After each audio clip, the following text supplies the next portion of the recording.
Chapter 7. There are many, many types of books in the world, which makes good sense because there are many, many types of people, and everybody wants to read something different. For instance, people who hate stories in which terrible things happen to small children should put this book down immediately. But one type of book that practically no one likes to read is a book about the laws. Books about the law are notorious for being very long, very dull, and very difficult to read. This is one reason many lawyers make heaps of money.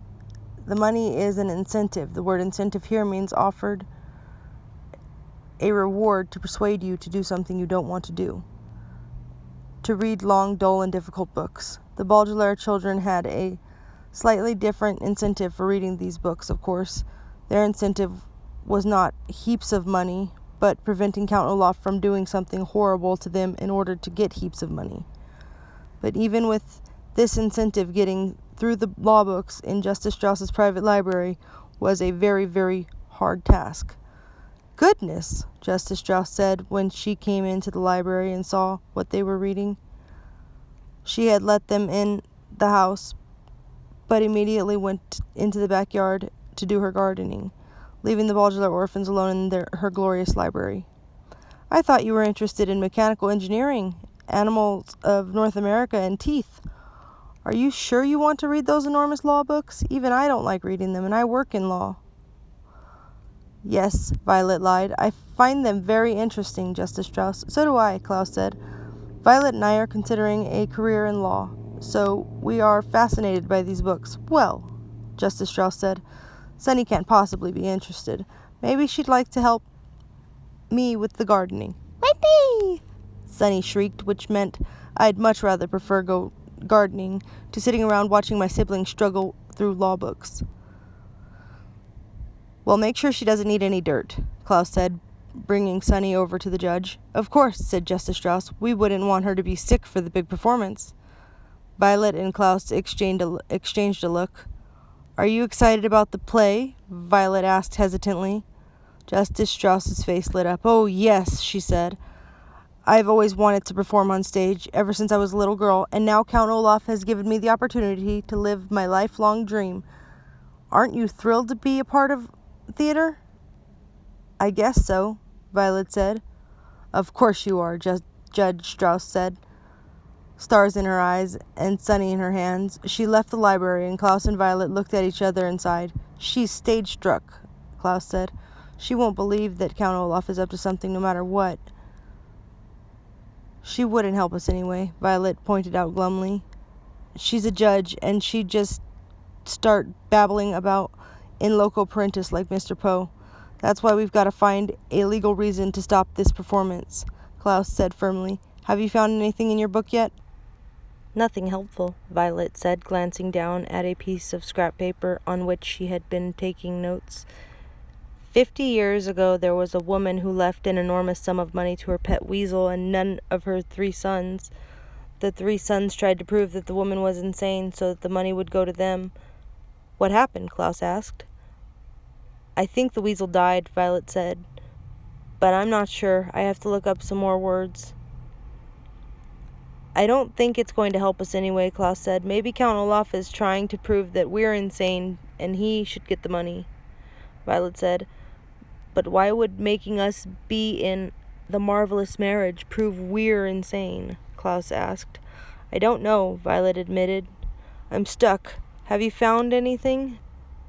"Around the time of your weasel lady," Klaus said, flipping through the enormous book he had been reading, "a group of actors put on a production of Shakespeare, Macbeth, and none of them had on any clothing."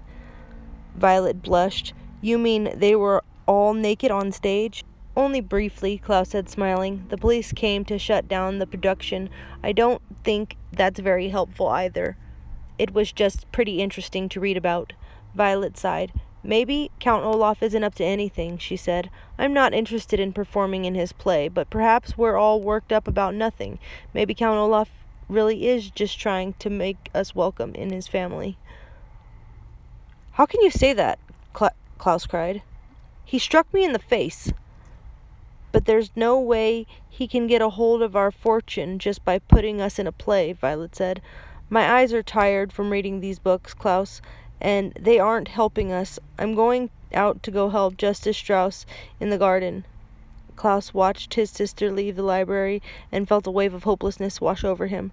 The day of the performance was not far off, and he hadn't even figured out what Count Olaf was up to, let alone how to stop him. All his life, Klaus had believed that if you read enough books, you can solve any problem, but now he wasn't so sure. "You there!" A voice coming from the doorway startled Klaus out of his thoughts. "Count Olaf sent me to look for you. You are to return to the house immediately." Klaus turned and saw one of the members of Count Olaf's theater troupe, the one with the hooks for hands, standing in the doorway. "What are you doing in this musty old room anyway?" he asked in his croak of a voice, walking over to sit where Klaus was sitting. Narrowing his beady eyes to read the title of one of the books. "Inheritance Law and Its Implications," he asked sharply. "Why are you reading that?" "Why do you think I'm reading it?" Klaus said. "I'll tell you what I think." The man put one of his terrible hooks on Klaus's shoulder. "I think that you should never be allowed in this library again until at least until after Friday. We don't want a little boy getting big ideas. Now where is your sister and that hideous baby?" "In the garden," Klaus said, shrugging the hook off his shoulder. "Why don't you go get them?" The man leaned over until his face was just inches from Klaus's, so close that the man's features flickered into a blur. "Listen to me very carefully, little boy," said the man, breathing out foul steam with every word. "The only reason Count Olaf hasn't torn you limb from limb is that he hasn't gotten a hold of your money. He allows you to live while he works out his plan. But ask yourself this, you little bookworm. What reason will he have to keep you alive after he has all of your money? What do you think will happen to you then?" Klaus felt an icy chill go through him as the horrible man spoke. He had never been so terrified in his life. He found that his arms and legs were shaking uncontrollably, as if he were having some sort of fit. His mouth was making strange sounds like Sonny always did, as he struggled to find something to say. Klaus heard himself choke out. When the time comes, the hook-handed man said smoothly, ignoring Klaus's noises. "I believe Count Olaf might just leave you to me, so if I were you, I'd start acting a little nicer."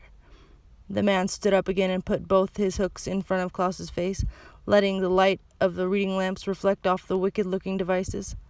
"Now, if you'll excuse me, I have to fetch your poor orphan siblings." Klaus felt his body go limp as the hook-handed man left the room, and he wanted to sit there for a moment and catch his breath, but his mind wouldn't let him. This was his last moment in the library, and perhaps his last opportunity to foil Count Olaf's plan. But what to do? Hearing faint sounds of the hook-handed man walking to Justice Strauss in the garden, Klaus looked frantically around the library for something that he could use that would be helpful. Then, just as he heard the man's footsteps heading back his way, Klaus spied one book and quickly grabbed it. He untucked his shirt and put the book inside, hastily retucking it as the hook-handed man re-entered the library, escorting Violet and carrying Sonny, who was trying without success to bite the man's hooks. "I'm ready to go," Klaus said quickly, and walked out the door before the man could get a good look at him. He walked quickly ahead of his siblings, hoping that nobody would notice the book-shaped lump in his shirt. Maybe, just maybe, the book Klaus was smuggling could save their lives.